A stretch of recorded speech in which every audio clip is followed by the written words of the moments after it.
Good afternoon. Rabbi Jay isn't here today, so I am here to introduce Shulie Mishkin. Of course, she needs very little introduction. Um, we are going to be continuing today and visiting Tzfat. So I am sure many of us have visited before, but it'll be nice to have a bit of a different look at it today. Going back and looking at the sites with the texts. Of course, looking here, it looks like we're going to be going all the way back, talking about Rabbi Shimon Bar Yochai, up to, of course, people in the Middle Ages. The Ari, of course, Raviosaf, Cairo, etc. So I'm looking forward, and take it away, Shulie. Hey, thank you, Maxine. Okay, so let's get started. Hi, everybody. So we have we're going to do something a little different than what we've been doing till now. Till now, we've been doing very, very text-based. Today is a little bit more kind of atmospheric because that's kind of Tzfat. And also because, first of all, the really in-depth Kabbalistic writings, as I mentioned last week, I'm not a philosopher. I am also not a Kabbalist.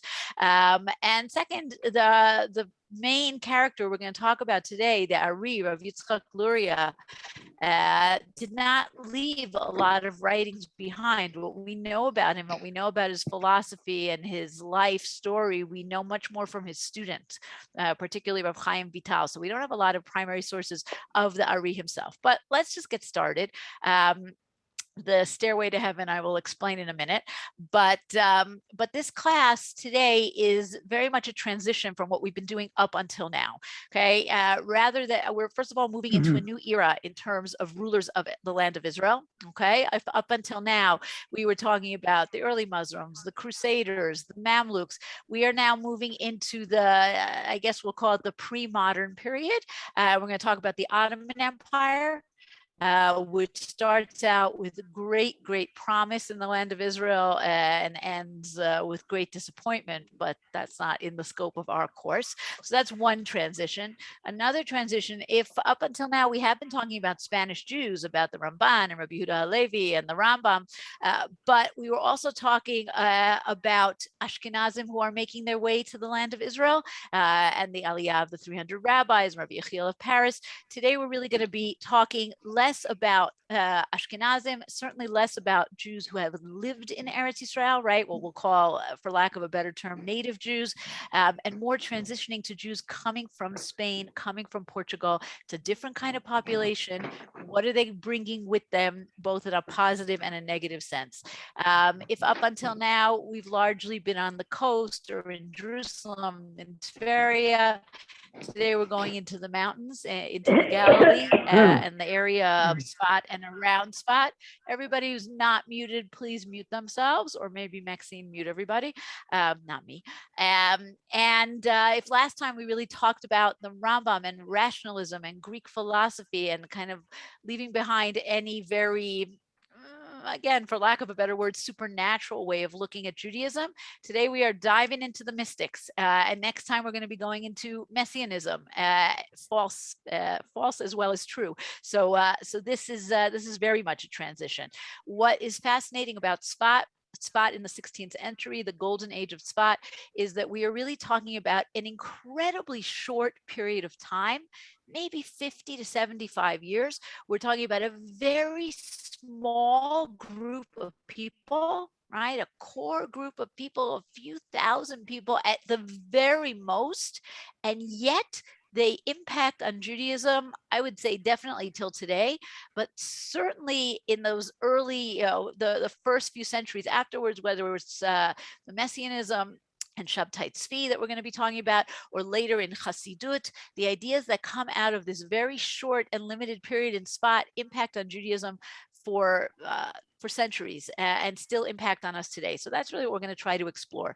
The picture is just a classic spot picture, both in the sense of like going up and a staircase, and we're always trying to ascend higher and higher, but also the blue, right? Anybody who's been to Spot or has seen any of the incredibly beautiful pictures that people take of Spot, people love to take pictures in Spot. You see blue all over the place, right? Blue doorways, blue windows, blue stairs, a lot of blue. What's going on with the blue? So some people take a short-sighted view and they say, well, blue, Arabs also make things blue and it's against the evil eye, blah, blah, blah. But really, that's not the issue. It's a much older idea. The blue goes back to the Talmud and it goes back to the Torah, right? Where do we have blue in the Torah? We have the idea of tchelet, right? This beautiful blue that is meant to be one string of your ritual fringes of your tzitzit is supposed to be a ptil tchelet, is this blue color, and the way we dye it was lost, has now been refound. That's less important to us today. But the Gemara says, well, why blue? Right? Why blue? You could pick any color in the world. Why does God want us to put blue on tzitzit? And the Gemara says, very beautiful, right? The Gemara in Menachot, the blue reminds us of the sea reminds us of the sky reminds us of Kisei HaKavod, right? Of God's heavenly presence. So blue is meant to always be bringing your gaze to a more celestial realm. And that's really what's going on in Spot. We're trying to move ourselves from earth into the heavens. So let's see what we're talking about. So we're going to do actually 2 timelines today because we are so special. First, we want to get kind of a larger timeline of what's going on in the world. And then we're going to talk about specific people in Spot and how do they fit into the timing that we're talking about. So really what we want to notice here are 2 different things that are going on, 2 different dynamics that are happening here. Okay, number one is the transition from the Mamluks to the Ottomans. Okay, both of them Muslims, but very different. Okay, the other one is going on not in the land of Israel, but in Europe, and that's the expulsion from Spain, and then the forced conversion of the Jews in Portugal, right? And that's very much a part of our story, even though it's happening far away from Spot, but it's the catalyst for much of our story. So that's why we have kind of a very widespread assortment of dates here, right? The Mamluks take Spot, the Mamluk ruler Baibars, if you remember way back to the very first class, right? He conquers Spot, he builds up Spot, and we're going to see that laying the foundations for Spot as a strong and stable city, as an economic powerhouse. That's going to be one of the reasons why Jews start coming to Spot, okay?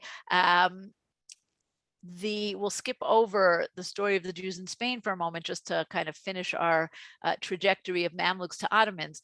The Ottomans, who we're going to see, Turkish Muslim tribes who start to expand their empire from their very small base in Turkey and start to grow stronger and stronger. 11th century, 12th century, 13th century, 14th. By the 15th century, they have managed to take Constantinople, which then becomes Istanbul. Okay, they rename it. This is huge because it means they have now taken the Byzantine Empire, right? The last vestiges of Christian power in the Middle East, or really an empire, a Christian empire in the Middle East, let's put it that way. Okay, they take Constantinople, and this is an enormous thing. They have not yet taken the areas of the Mamluks, Syria, Egypt, the land of Israel, but this is part of their really push towards world domination. We're going to see in the map that they make it all the way to Europe, and skip again a little bit. And in 1517, the Ottomans take the land of Israel from the Mamluks, right? So we have this transition of power. How much does it impact on the Jews, Muslims, these Muslims, that Muslims? It does impact because the Mamluks are, by this point, kind of falling apart, corrupt, right? The end of an empire. Whereas the Ottomans come in with much more renewed strength and stability, and they want the Jews. And we'll come back to that. And then, of course, we have the very famous walls of Jerusalem. Sultan Suleiman the Magnificent rebuilds the walls of Jerusalem in 1538. Let's go back to our other story, right? The last time we heard about the Jews in Spain, they were thriving with some problems here and there, right? With some fanatic Muslims here and there, with the disputation and the church here and there, but mostly a golden age. But that comes to a very crashing close at the end of the 14th century, 1391. There have been events before this, but in 1391, you have massacres of the Jews various places in Spain and Castile and Aragon, and it kind of opens up the way for a century, really a full century of the Jews being converting, forced to convert, the Inquisition, right? All the terrible stories that we are unfortunately familiar with, culminating with the expulsion of the Jews from Spain. And this is a very important thing. If you recall, we talked about Rabbi Yehuda Halevi and we talked about the Ramban. We talked about why is Spain different? Why is Spain unique among the countries of Europe in that the Jews were really able to thrive there? And part of the reason for that was because Spain was always split, or not always, but for centuries, was split between Christians and Muslims, and that put the Jews in a unique and actually very favorable position, right? That they were able to be go-betweens, that everybody wanted them, that if they were uncomfortable in one place, they could go to the other. By the end of the 15th century, right, the Spanish Christian kings and queen, right? We're talking about Ferdinand and Isabella here, finally push the last Muslims out of Spain. And at that point, mostly Isabella, she's the very devout Catholic, although Ferdinand definitely goes along with her, says, well, we've gotten rid of those heretics, let's get rid of the other ones, right? Now, this is not good for Spain, right? And in fact, up until the expulsion, the Secretary of the Treasury of Ferdinand and Isabella is Don Yitzchak Abarbanel, right? He's a very prominent Jew, and he is the one who's bankrolling all sorts of things. And he even comes to Ferdinand and Isabella and he offers them a large sum of money so that the Jews will not be expelled. But the religious fanaticism overcomes everything. We even have a story about how, Ferdinand is kind of wavering. Should he take the money from Abarbanel? And Torquemada, right, the church official, comes in and he says, would you sell your savior for 30 pieces of silver, right? Obviously connecting back to the story of Jesus and Judas Iscariot. So the Jews are forced out of Spain, and we'll come back to that in a few minutes. And it's not good for Spain, and it's very much not good for the Jews. Many Jews make their way to the neighboring country of Portugal because they're allowed to live there still freely, except that 5 years later, they're not even offered the choice of leaving or converting, and they are forced to convert. And that's going to be part of the story we're going to tell next week about Dona Gracia. The last thing in the timeline that's important, Sfat is plagued by earthquakes, many, many, many earthquakes. And it's one of the reasons that a lot of the places we are going to see are rebuilt. They are not from the golden age of Sfat. Some of them will be, and I'm going to point those out to you, but be aware that we have a major earthquake in the 18th century, and we have the last really major earthquake, it's 1837, where much of Sfat is destroyed. So that's just important to understand in terms of what you see in Sfat and what is historical. Okay, Yofi. We'll come back to our timelines, but let's understand a little bit of these Ottomans and who they are and where they come from. And it's truly astounding to see how far their empire spread at its greatest height, right? So they start out Turkish Muslim tribes, this really rather small, this is a great map stolen from Encyclopedia Britannica, very worth looking at. And, if you want to have it later to look at again, they managed to expand, and they are expanding first kind of very locally, and then moving out to take in more of the areas of Turkey, right? But also making their way all the way deep into the heart of what's left of the Byzantine Empire, until ultimately taking Constantinople, taking Istanbul, like we said, moving on. And this is Sultan Mehmed II. Is a very, very powerful ruler. He is the one who expands here. And then later on, in the time of Selim I, they expand into the whole area controlled by the Mamluks. That's this whole nice green area of Egypt, of Syria, of the land of Israel. Later, they take even more. And ultimately, they make it almost all the way to Vienna, right? Look at how far their empire extends. So they are really a vast and very, very powerful empire. What's important for us is the fact that they take the land of Israel. Okay, so that's Jews see that and they say, remember, we've been saying this all along, Jews see great empires fighting over the land of Israel. That's a sign of the redemption. But it's not only that, there's a very practical thing. Jews who are expelled from Spain need a place to go. We're going to look at a map in a moment of where they go. The Ottomans, who are expanding into these vast new areas that they want to cultivate and they want to enrich and they want them to be successful, Jews are very useful, right? Jews are good merchants, they're good bankers, they're artisans. There are even those who suggest that the Jews are the ones who brought gunpowder to the Ottoman Empire, right? So Jews are very useful. And when the Spaniards are throwing them out, the Turks are saying, well, hold on, what's the matter with you people? These are good people. We want them, right? We welcome them. And they're giving them a lot of religious freedom and autonomy, obviously within the the strictures of Islam, but they're still getting a lot more freedom than they would have gotten in any Christian country. So it's important to understand this backdrop of the expansion of the Ottoman Empire. And here's where we have also the Jews, right? Where are the Jews going to go? So the black arrows are later migrations, and that's where you see them going into areas of Western Europe. Why don't they go there from the beginning? Because most of Western Europe by 1492 is closed to Jews. Okay? The Jews have been expelled. They've been expelled from France and they've been expelled from Germany. Nobody wants the Jews. So Western Europe, except for Portugal, right? And then that closes down very soon as well, is mostly closed off to Jews. Now, what happens in this expulsion, and we're not going to talk too much about the expulsion, but it really is an incredibly, incredibly traumatic event. Unfortunately, Jewish history is full of so many traumatic events that sometimes we erase the earlier ones, and the Holocaust, of course, trumps everything else. But you have to really recognize the terrible crisis, physical as well as spiritual, of the expulsion of the Jews of Spain. Here is a community that, even though they had been suffering for the last century, okay, even so, this is a community that is the most successful diaspora community until we get to the Jews of North America.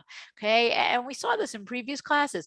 Jews reach the pinnacle in every arena, whether it's politics or economics or culture or even the military in Muslim Spain. And they go from these incredible heights to the incredible low. So besides all of the terrible physical consequences, and not to downplay that at all, right? But besides all the terrible physical consequences of the expulsion, there's a crisis of spirituality, of faith. How could this happen to us? How could this happen to us? And the Spanish Jews are very, very proud. They see themselves as descendants of the tribe of Judah.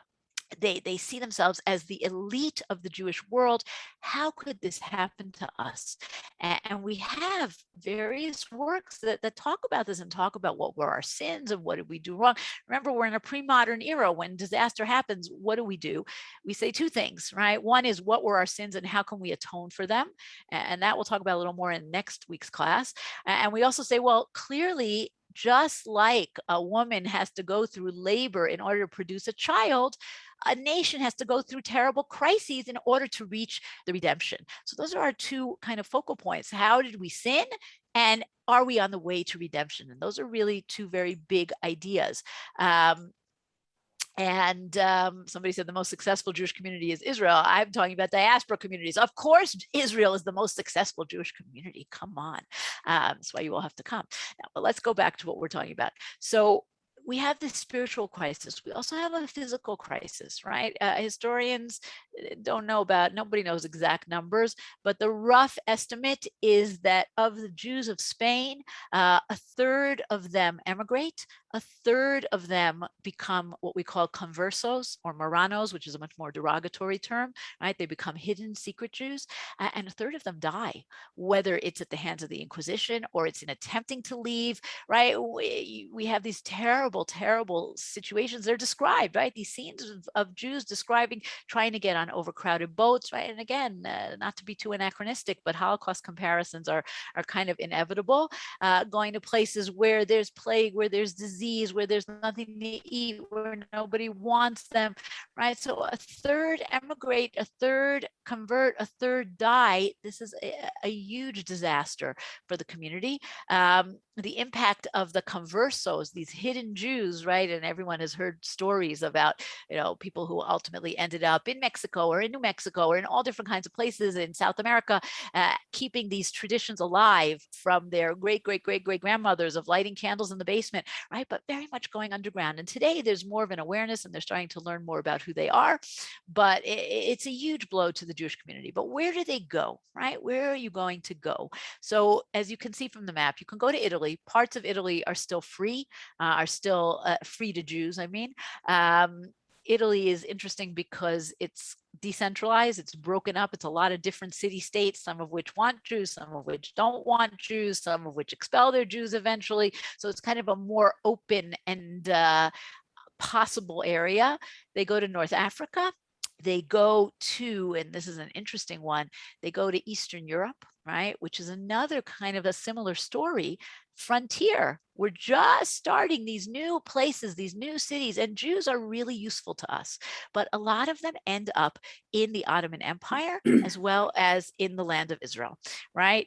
There are a lot of economic opportunities. The culture is similar. The language is similar. The climate is similar. I'm not going to go from Cordoba or from Granada to Krakow. I'd much rather go to Istanbul. I'd much rather go, of course, to Jerusalem or to Tzfat, right? So that's really where our Jews are headed to. And in addition to all the other opportunities, the Turks give them a relative amount of autonomy in their own religious communities. So that's important to keep in mind as well. Okay, let's go to our other timeline here. Okay, so this is Tzfat People, Books and Songs. I just gave it a cute title, but it's useful to us to understand there are a few people in this list here who do not fit, right? Two of these people are not like the others. Okay, Rabbi Shimon Bar Yochai is very much not fitting because he's in the wrong time period. Okay, Rabbi Shimon Bar Yochai is in the 2nd century. He's a Tana, and he is long before the major figures of Tzfat. Why do I put him in here? Because he is, well, first of all, the Ari, Rav Yitzchak Luria, sees himself as an incarnation of Rabbi Shimon Bar Yochai. We're going to see the Ari believes in Gilgul Nishamot, right, an reincarnation of souls, and he believes that he is the Gilgul of Rabbi Shimon Bar Yochai. And more largely, Rabbi Shimon Bar Yochai and the Zohar, which he is supposed to be the author of, right? And he probably is not, although many of the traditions may come from him. Okay? But his spirit kind of permeates 16th century Tzfat. So that's why he's in here. And we're going to talk about Meron. Okay? The other person who doesn't really fit is at the bottom is Rav Yitzchak Abu Hav. He dies in Spain. And he never makes it to Tzfat, but we're going to talk about his synagogue, and that's why he comes in here. But the other people here, we'll just mention them and just take a look at the dates for a minute, because the dates are also important. We're a little bit out of order here. Okay, Rabbi Yaakov Beirav, who's down here at the bottom, he is someone we're going to talk about next week when we talk about the smicha controversy. It's very, very important. It really actually should go before the story of the Ari, because chronologically it's before, but I wanted us to get a sense of the kind of the atmosphere in Tzfat before we delve into the story of the smicha controversy. But Rabbi Yaakov Beirav, great scholar, does this very radical attempt to renew smicha. And like I said, with no spoilers for next week. He has students, among them Raviosaf Cairo, okay, colleagues more than a student. Raviosaf Cairo we are going to talk about, of course, the author of the Shulchan Aruch, but of many other halachic works as well. Okay, Rabbi Moshe Cordovero, who is the dean of the Tzfat Kabbalists until the Ari comes along. A very, very important Kabbalist, but the Ari's ideas are so radical and different that Rabbi Moshe Cordovero kind of gets relegated a little bit to the side. The Ari, of course, we're going to talk about a lot. What you'll notice about him is his dates. Right, he dies very young, okay? 1534 to 1572. So he's not even 40 years old when he dies, and he only lives in Tzfat for 2 years. Okay, it's incredible the impact that he has, but he's there for an incredibly short time. And then we have a few others. Rabbi Chaim Vital is the major student of Rav Yitzchak Luria of the Ari. He's the main disseminator of the Ari's Torah. Rav Shlomo Alkabetz, because of course we have to talk about Lecha Dodi, and the Alshech, who is an important commentator on the Torah. We're not going to talk about him also, but just to take a look at this, right, at this list of luminaries in a very short time period, and you can already say, wow, this is a community that's going to produce something incredible, right? Whoever is not muted, please mute themselves. Okay, so let's understand a little where we are. I think we all know where Tzfat is, but always helpful to take a look at the map. Here is Tzfat up in the upper Galilee, right? Literally high up. Why did Jews go here? And this is really a very good question, right? If you are making your way to the land of Israel and you believe that the Geula is on the way, right? The redemption is coming. Where are you going to go? You're going to go to Jerusalem. Are you going to go stick yourself up in the gully? Oh no, of course I'm going to go to Jerusalem. But they don't. Some of them do. And we're going to see the tension between Jerusalem and Tzfat next week, a little bit this week. But they don't really go to Jerusalem. They go up north. Why? A lot of reasons, some of them very practical. Tzfat is on the trade route that's going up in the direction of Syria and the rest of the Ottoman Empire. So it's easier to make a living in Tzfat, okay?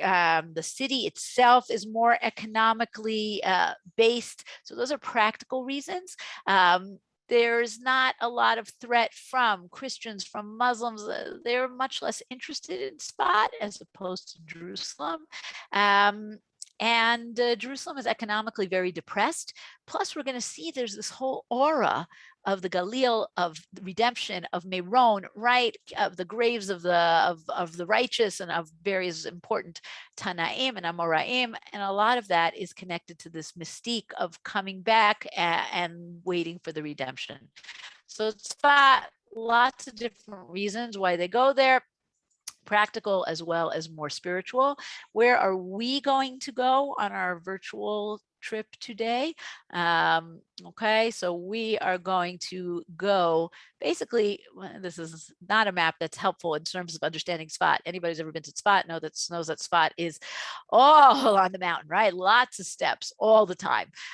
This is hard to tell, but up here is the Mitsudah, is the fortress of Tzfat, and we're going to talk about this in a minute as kind of the beginnings of Tzfat, how the city grows, right? This is at the top of the hill, and the city basically grows out going downhill, right? And the streets that come out from around the fortress. Okay, today the city is all Jewish, right? Up until 1948, there was an Arab section and a Jewish section. Up until 1948, this side was Arab, okay, and this side was Jewish. Okay, more or less. 1948, as we'll see at the very end, it's conquered, taken by Israel, the whole city. And today, the area that was the Jewish area is the area of the synagogues. The area that was the Arab area is the area of the art quarter, the artisans quarter, right, where the artist galleries are. So that's what you have over here. And of course, going down the hill, you get to the cemetery and the mikvah and the Ari Sfaradi synagogue. And because of the earthquakes, the parts at the bottom of the hill down here are actually the most preserved, the oldest, right? The parts that really go back to the time of Golden Age of Tzfat is at the bottom of the hill. So all of those are important to understand as we go along. Okay. And one last thing, and I think I brought you guys this picture a different time, but it's just nice to see it because it's pretty, right? And we talk about this idea of the 4 holy cities, right? And people will give you all kinds of beautiful reasons for holy cities and connect them to the 4 elements in the Greek world, right? And this is always a nice thing to do as well, right? Earth, water, wind, and fire. Tveria, of course, is water. Jerusalem is fire, earth is Hebron, the graves, and wind or air is Tzfat, high up, very spiritual, very airy. Okay. But when you look at these four cities, you say, okay, Jerusalem, I understand. Hebron, I understand. And the other two, a little more iffy in terms of a holy city. What does it mean? Tveria, okay, we have the Masorah.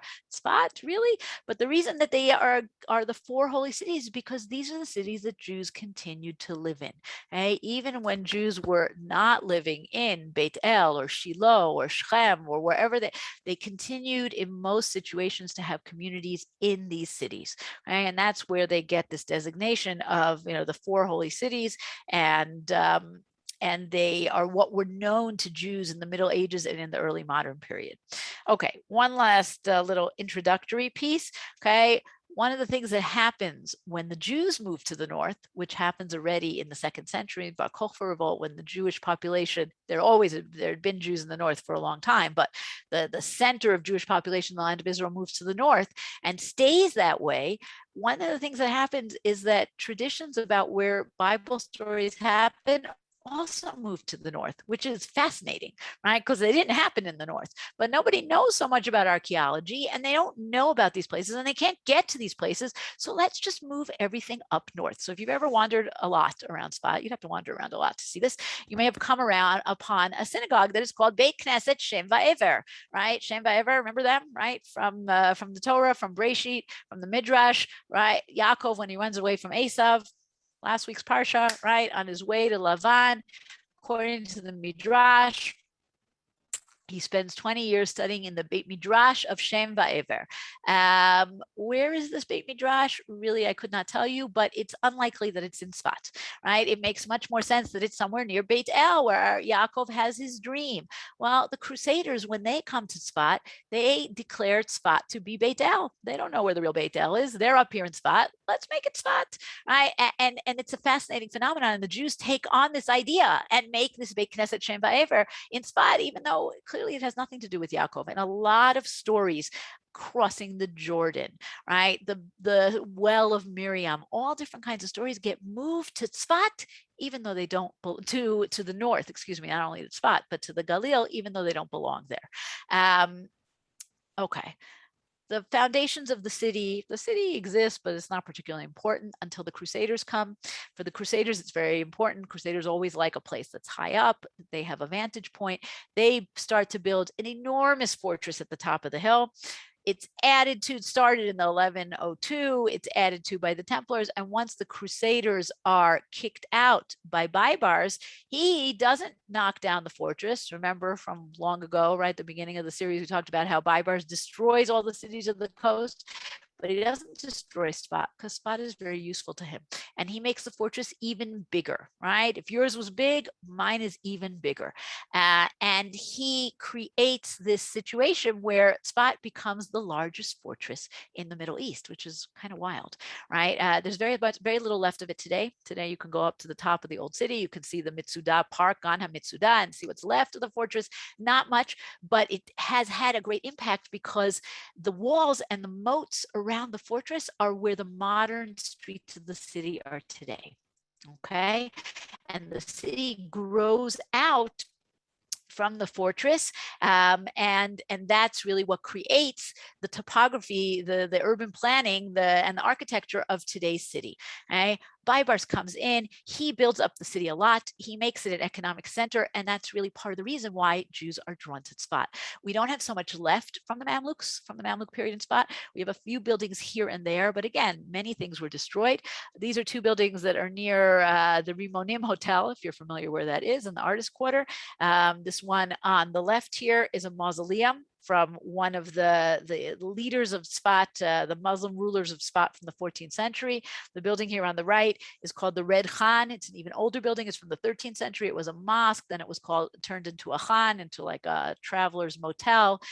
Today it's an event space, right? So we have a little bit left from the Mamluks, and these are very classic design elements of the Mamluks, the stripes here, the seashell designs, right? But we don't have so much left from their architecture. But they really lay the groundwork for the city of Tzfat that becomes important in the time of the Ottomans. Okay, last little introductory piece, that's Mount Meron. Right?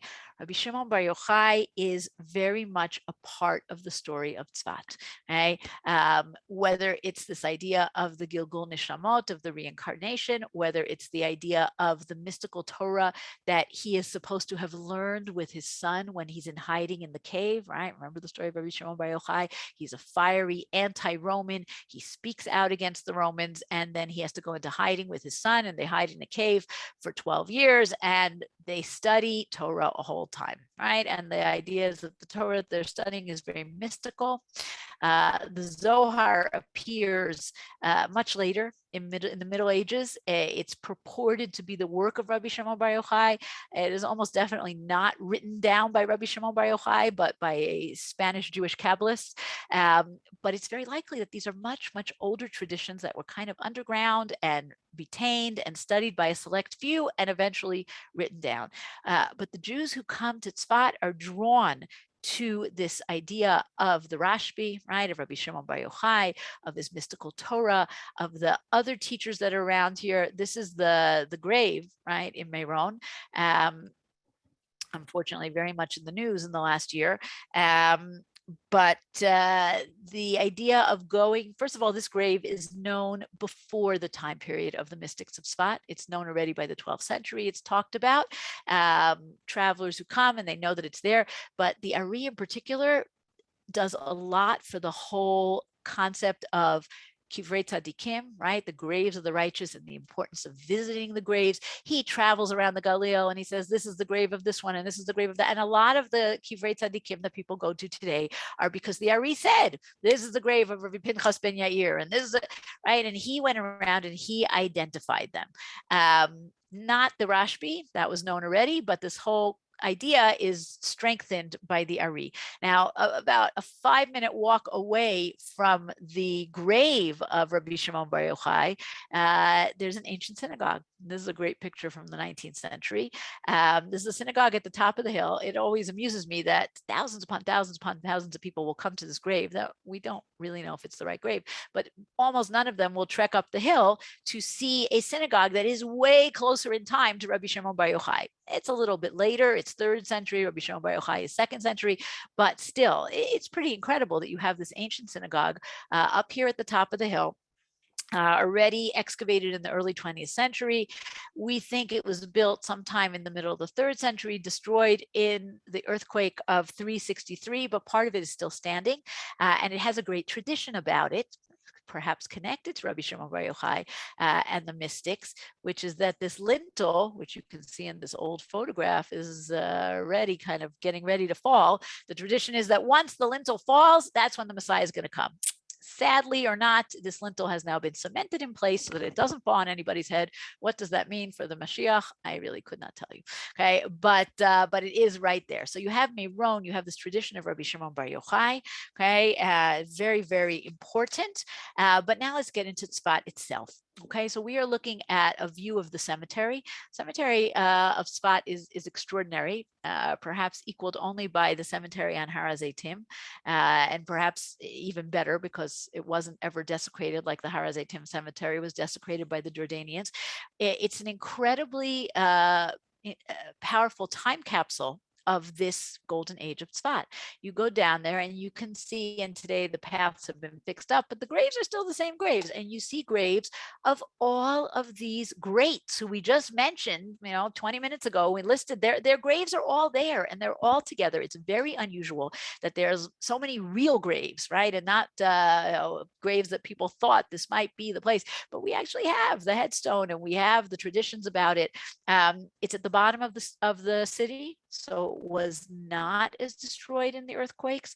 And next door to it is the Mikvah Ari we're going to see, and the Beit Knesset Ari HaSfaradi, which are the two most authentic connections that we have to the Ari in Tzfat of today.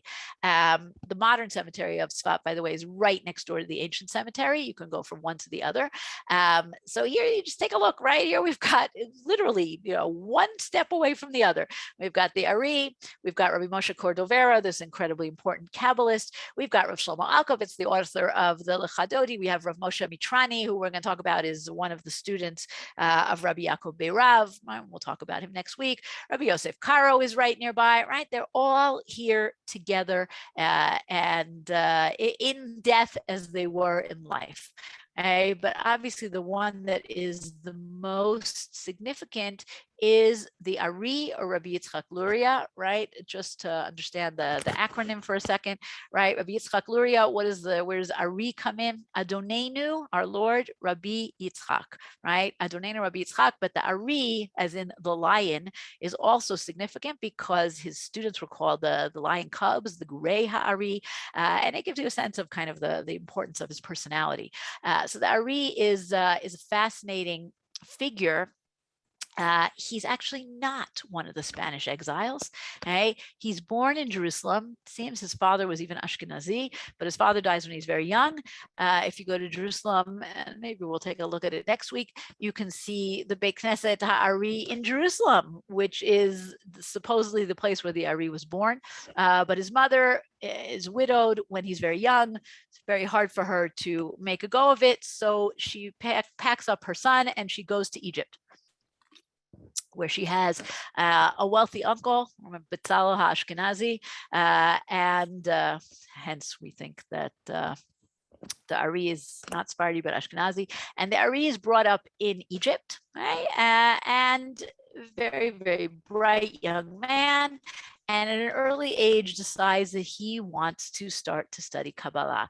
There's a story that Rav Chaim Vital tells, which, whether it's true or not, I think is very much a window into this time period, which is that the Ari goes into a synagogue in Egypt and he sees one of these conversos, one of these Jews who had just recently escaped from Spain or from Portugal, one of the crypto Jews, but he doesn't know anything, right? And he's actually holding the book that he thinks is a Siddur upside down. And he goes up to the Ari and he says, could you show me? I don't know what to do.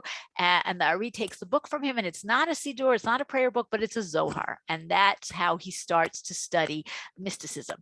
Is it true or not? I don't know, but it gives us this connection between the mystical Torah, the time period of the conversos, the Ari, and it's very powerful.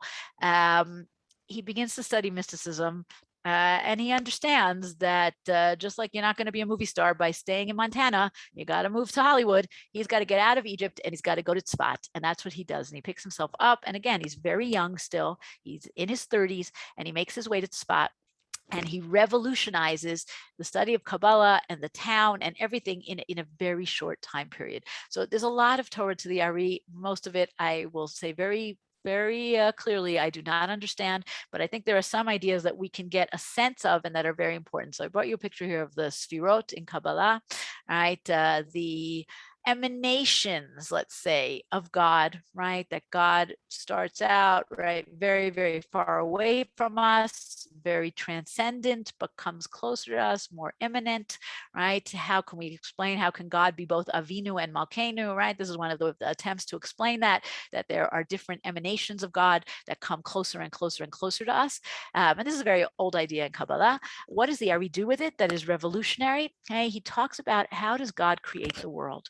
Right. And there are two ideas here that are important. And in both of them, at least according to Gershom Shalom, you can see the impact of this story of the expulsion, right? First of all, how does God create the world? God is everywhere. How can he create a world? He fills everything.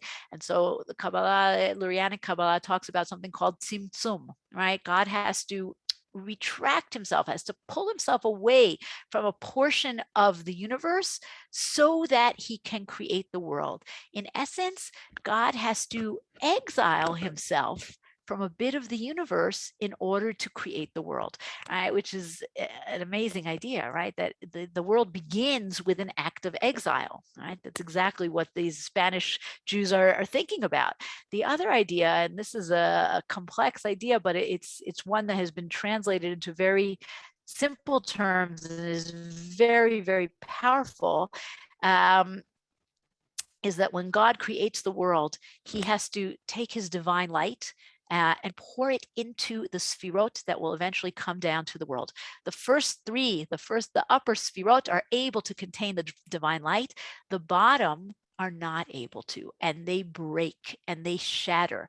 And these sparks of the divine light get trapped inside the vessels of the Sfirot, and they descend down into the depths. What happens? They're in these klipot. You have divine light that is in exile, right? Again, exile. And you have to get it out. You have to take these sparks and lift them up out of the darkness, out of the exile, and bring them back to God. Right? Obviously, this is all not talking on a, an everyday practical level, but there is a very practical meaning to it. How do you do that? Every time a Jew does one of the commandments, he has lifted up a piece of this divine light and brought it back up to God. When all of the sparks have been brought back, that's when Mashiach is going to come. Now think about that idea. That's an unbelievably powerful idea. What that means is I don't have to be a genius. I don't have to be the greatest tzaddik in the world. I just have to be me, but do one thing plus one thing plus one thing. And each of those things is bringing the Messiah closer, right? And the example I always give for this, and it's a very powerful example, if you've ever walked down the street, right? If you're a man and you're approached by a Chabadnik and he says, have you put on tefillin today, right? And if you're a woman and it's a Thursday or a Friday, he says, do you want to light Shabbat candles this week? Now, obviously, they want you to light Shabbat candles every week. They want you to put on tefillin every day. However, even doing it once is enough to lift up a spark, and it has significance in and of itself. And this is an idea that is so powerful that it reverberates down through the centuries, through, in a bad way, through Sabbatianism, in a good way, through Chassidut, until today. So this is one of the major impacts that the Ari has on the Jewish world. We'll come back to a few others. Let's talk for a minute about Raviosaf Cairo, okay, whose grave is also down here. Raviosaf Cairo, despite his hope that he would one day be a martyr, actually lives a very long life.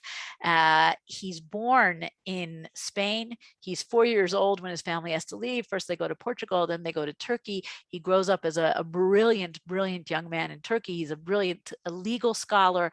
He writes a commentary, the Beit Yosef, on the Arba Turim, on this post-Maimonidean, a different code, right? The Tur, but he wants more than anything not to be a halachist, but to be a mystic.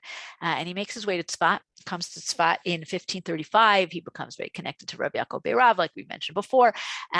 He studies Torah. He believes that he hears Torah from an angel that he calls the Magid Mishnah, right? But his greatest work is not a work of mysticism, but a work of law, and we all know it, and it's the Shulchan Aruch, right? The Shulchan Aruch is the first Judaism for Dummies book, okay?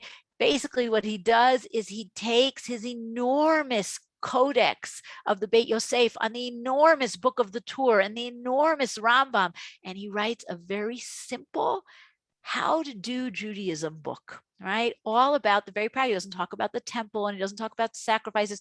Practical, right? This is what we do for prayer. This is what we do for holidays. This is what we do in business. This is what we do in Shabbat, right? And very, very practical. Shulchan Aruch, it's the set table, right? It's ready for everybody to sit down and to eat. Eventually, the Ramah, Rav Moshe Isserlis, who's a contemporary, but in Poland, adds in his notes the mapa. He places the tablecloth on the table so that we have the Ashkenazi and the Sephardi, and it becomes the code book, the halachic code book for forever. This is the synagogue that is called the Raviosaf Cairo Synagogue. It is not from the time of Raviosaf Cairo, right? Whatever building was there was destroyed in the earthquake. However, underneath the synagogue, where today there is a Beit Midrash, there was a Beit Midrash then, and we think it was actually the original Beit Midrash of Raviosaf Cairo, where he says he received these messages from this Magid Mishnah, from this divine emissary. The synagogue today is beautiful, one of the beautiful synagogues in Tzfat. The library, you can see in the back, there's like this great bookcase with very old books.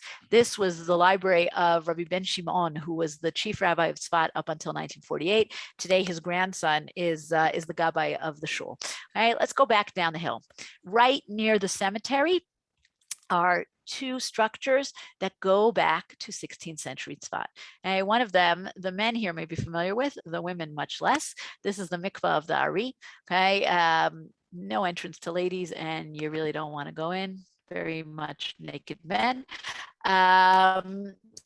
But it's a fascinating place, right? It's a natural spring. And the tradition is that this is where the Ari would go to immerse himself. And the story that is told is that he said to his students, when I die, bring my body to the mikvah and leave me there. I will immerse myself. Does he not? I do not know. Okay, next door is a little bit up the hill, slightly up the hill, is a synagogue that is the only synagogue that goes back to this time period, meaning the complete, building. It's the oldest synagogue in Tzfat. It goes back not to the Ari, but earlier. It goes back to Mamluk times. At that time, it was called the Eliyahu Hanavi synagogue. Today, it's called the Ari Sfaradi. There are two Ari synagogues in Tzfat. The tradition is that the Ari and the Eliyahu Hanavi would sit in a little cave on the side, and they would learn Torah. And it's a beautiful synagogue. It's not visited so often because it's not like on the main drag there, but it really is the one that goes back to this time period as opposed to the others, which are all rebuilt post the 1830 earthquake, including this one, right? And this is the more famous one, the Ari Ashkenazi. This is a synagogue that's post the Ari. The tradition is that right outside was where the Ari and his students would go out to the hills to do Kabbalah Shabbat in their white robes. And this is where it's a good place to talk about how does the Ari influence Judaism, right? So we have this idea that we said everyone can bring redemption, which is a very important and very powerful idea. We have this idea that the Messiah is on the way any moment now, right? We have a famous story about the Ari where Friday afternoon he says to his students, we're going to Jerusalem for Shabbat, right? Friday afternoon from Tzfat to Jerusalem in the days before you have cars, right? Even today, I wouldn't leave from Tzfat to Jerusalem on a Friday afternoon. But the Ari says we're going to Jerusalem for Shabbat. And his students are a little hesitant, but they say, well, let us just go tell our wives. And he said, if you hadn't said that, the Messiah would have come, right? This feeling that the Mashiach can come at any moment, you have to be prepared, you have to be ready, right? We talked about graves and the importance of visiting graves and this idea of the Gilgul of Nishamot, that everybody is an incarnation of a soul before them, and your goal is to perfect that soul, and the soul keeps being reborn until it's perfected. And another beautiful idea is nature as a microcosm of the universe, right? And that brings us to practices that we have from Tzfat, one of which is the Seder Tu B'Shvat, which has become more and more popular in recent years, right? That you look at the fruit and the peels on the fruit and the seeds, and how does it reflect kind of God in the world, right? And what's the external and what's the internal? Tu B'Shvat Seder comes from Tzfat. Staying up all night and learning on Shavuot, Tikkun Leil Shavuot, comes from Tzfat. Kabbalah Shabbat, of course, the Lecha Dodi, the going out to the field, comes from Tzfat. Yom Kippur Katan, fasting, Erev Rosh Chodesh, comes from Tzfat, right? All of these ideas very much connected to this concept that the world is on the cusp of redemption, and we just have to push it a little further, right? And you can understand why this is such an appealing idea to the Spanish Jewish exiles who are coming here and are so ready for redemption. And what can we do to bring it further? And like I said, this is a story that's going to continue next week as well. We talk about the Smicha controversy. Just one more shul that you can't pass over, and that's the shul of the Abohav. Raviosaf Abohav, the Minorat HaMaor, he was a mystic, a Spanish Jewish mystic, who lives in Spain, who dies in Spain, whose synagogue is in Spain, in Toledo. It never comes to Tzfat. And he's not exiled from Spain either, right? He's around earlier. Why does he have a synagogue in Tzfat? So that, of course, is a very Tzfat story. That one night the Abohav comes in a dream to one of the rabbis of 16th century Tzfat, and he says, my synagogue has been turned into a church, right? A fate that we know happened to, unfortunately, many synagogues in Spain and in Portugal. And I want you to, it's very painful to me that the place where I learned and where I prayed and where I taught is now a church. I want you to bring it to Tzfat. And the rabbi says, well, how am I going to bring it to Tzfat? He said, you rabbis in Tzfat, you get together, you'll pray, you'll bring it to Tzfat. And the story goes that he gathers together all the rabbis and they pray. And here we go, Wizard of Oz. The next morning, the synagogue shows up. okay, it's a good Sfat story. However, this is the inside, it's definitely the most beautiful synagogue in Sfat. However, there is a kernel in the story that is very true, and that is inside the Aron. There are 3 Aronot Kodesh, there are 3 holy arks in the Abohav synagogue, and inside one of them is a Sefer Torah that goes back to 14th century Spain. Okay, 14th century Spain. And the tradition is, and it's very likely that it's true, that this is the Abohav Sefer Torah that the exiles took with them and managed to bring them. It's actually still a kosher Sefer Torah despite its great age. It's only brought out 3 times a year, the initials of Kasher, Kippur, Shavuot, Rosh Hashanah, and it's still in use. Okay, let's talk a little about the Beit HaKahal. Right, let's talk about the life of 16th century Tzfat. So some people here may be familiar with Livnot or Lihibanot. It's an amazing program for students to come to Israel to study about Judaism in Israel, but they also do very practical work. They create parks and they refurbish old people's homes. They do all kinds of things. And their center is in Tzfat. And they bought a property a few years ago because they needed more space than what they had. And before they could build, they had to excavate. And when they excavated, they discovered that their property was sitting on the remains of what was probably the community center of 16th century Tzfat, which is astounding. And they discovered mikvaot, which is what you see, a mikvah on the left here. They discovered a bakery. They discovered all different kinds of rooms. And we think that this was the community center of the golden age of Tzfat. And it's a good place for us to talk for a minute about what was this community like, right? So from our sources that we have, from people who write about this time period, this is a very holy community. You have all kinds of societies. You have societies that get together in the middle of the night to do what's called tikkun chatzot, right? Special prayers where you cry over the destruction of the temple and you pray for the Messiah to come. There's a lot of chesed, right? There's a lot of good deeds that are done, all these different kinds of societies to help the widows and the orphans, et cetera, et cetera. But there are also things that are very unusual. They have public gatherings where they confess their sins, right? And this idea that we've done something wrong and we need to be punished and only then can the Messiah come. We're going to talk about that next week with the Smicha controversy.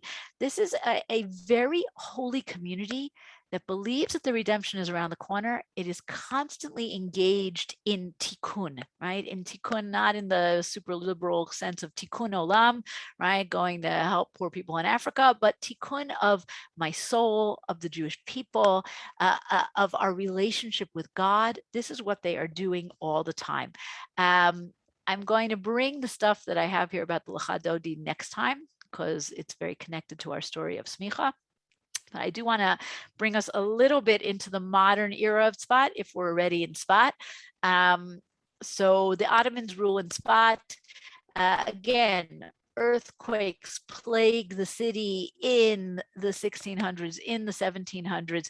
The city is at a certain point, the Jewish community leaves because things are just too difficult, but then they eventually come back. This is the government building, the Saraya, that's built in the 18th century when Tzfat starts to kind of come back to itself. Jews start to return. There's another great crisis in 1837 with the terrible earthquake then. But the Ashkenazi Jews who start to come back in the 19th century, the students of the Vilna Gaon, who eventually will go to Jerusalem, first they come to Tzfat. So Tzfat remains a center, even if it has a gap, a time period where it's not an important Jewish community. By the 20th century, lots of tension between the Jews and the Arabs and between both of them and the British. And if you've ever been to Tzfat, you will recall this staircase, perhaps not so happily, as you trek up it, many, many, many stairs to get to your lunch, okay? But this staircase is very important, not just as a way to get around Tzfat, but the British actually put it in as a physical separation between the Jewish quarter and the Arab quarter, right? Because of all the tensions that are going on between the Jews and the Arabs. In 1948, okay, and if you have any kind of picture in your head of the partition plan, the Galil was going to be divided between the Jews and the Arabs. In 1948, there are 12,000 Arabs in Tzfat. There are 1,200 Jews in Tzfat. It was not at all clear that Tzfat was going to remain in Jewish hands. The British evacuate in April. They pressured the Jews to evacuate, but the Jews stay on. This is one of the monuments at the top of above the old city. This is a monument to the Davidka, which is this very, very Jewish weapon developed in 1948 when we had no weapons. It's a weapon that makes a lot of noise, but does barely any damage, but the Arabs didn't know that. And it's one of the reasons we were able to keep Sfat. There was this feeling that the Jews are invincible and the Jews have all this power and the Jews are sending bombs. The Jews had nothing, right? But yet there was this sense that the Jews are very, very strong and the Arabs were frightened. Ultimately, the community takes up arms, but not a very powerful community.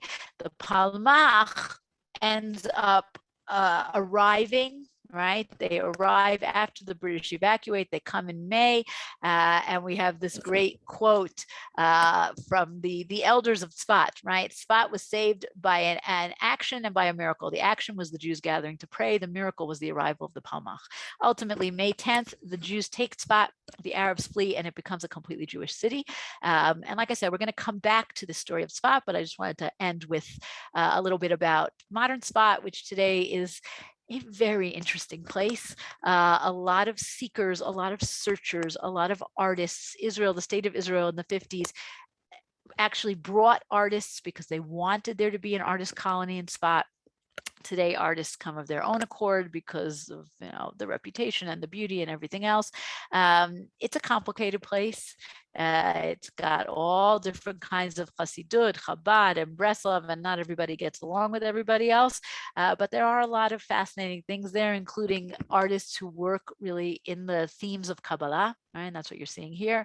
An incredibly beautiful women's mikvah that does a lot to teach about mikvah education and Judaism's attitude towards family purity and sexuality, and of course Tzfat candles, which is just a lot of fun. So like I said, I'm not cheating you out of L'cha Dodi. We will come back to it next week, but let's take a look and see comments that people have. Ooh, let's go. Okay. Wealthiest, right? Okay, Jews, they try to avoid Catholic areas because of the Inquisition. Yes, of course, right? We want to stay away from anywhere that the Inquisition is going to come after us. And Holland is not so simple, and England is not so simple. But exactly as Irene says, you want to stay away from the Catholics as much as you can. Okay. How many people went anywhere is a great question that is very, very difficult to answer, right? If we want to talk about numbers, right, we say Tzfat in 16th century at its height is about 10,000 people, which is actually really large. Jewish community of Jerusalem is much, much smaller, but how many total immigrants? I cannot give you an answer. Okay, the false prophets, the false messiahs is going to be the next stage, right? That's our last class. It's affected by this Lurianic Kabbalah, but they take it in a very twisted direction, right? And that's already the 17th century, all right? 1600s, 1700s. Hey, how did the Ari die? How did lots of people die in those days, right? You got a toothache. I don't think we know how he died. There might be some story in one of these hagiographies, but I am not familiar with it.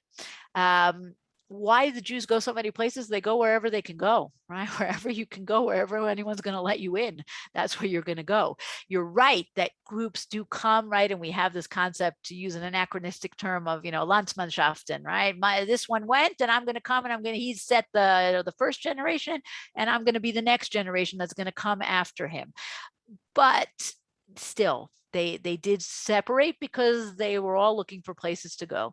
Okay, the fortress was built by the Crusaders. It's added to by the Mamluks, and only very little bits of it survive. There's very little. It looks good in that picture. When you go in real life, it doesn't look like much of anything.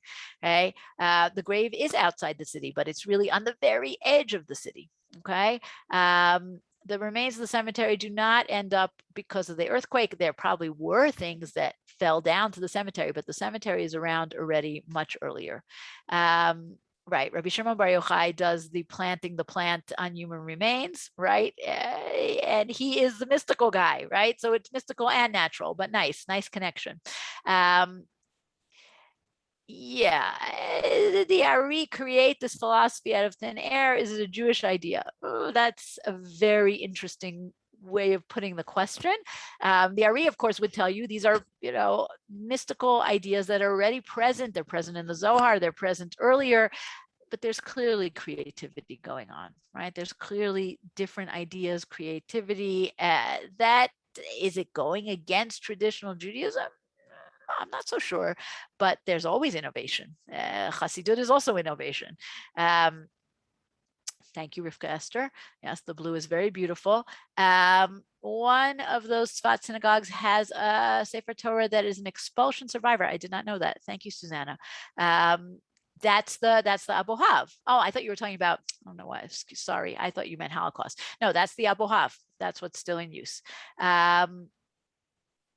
Ari is Jewish, guilt trip. Okay, I don't know what that means. The engineer who invented the Davidka is a fascinating story.